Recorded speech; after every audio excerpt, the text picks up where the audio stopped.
Firstly, pull down on the spring-loaded clamp until it clicks and stays in place at the bottom of the nail hopper. Then load your nails into the hopper. Make sure the angle of the nails is parallel to the hopper and the head of the nail is placed in the end closest to the nail gun. Once loaded, press up gently on the spring-loaded clamp and it will secure the nails into place. You can then slide the battery into place on the bottom of the nail gun. Then choose between single shot or multi-shot and what power you need, 1 or 2. 1 is generally for shorter nails into a softer material, 2 is for longer nails into a harder material. The depth of the nail can be adjusted by twisting the gauge at the top of the machine.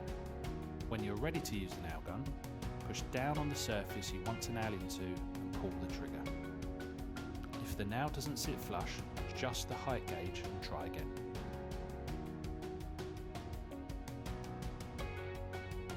If the nail gets stuck, use the release lever on top of the gun and the nail should release.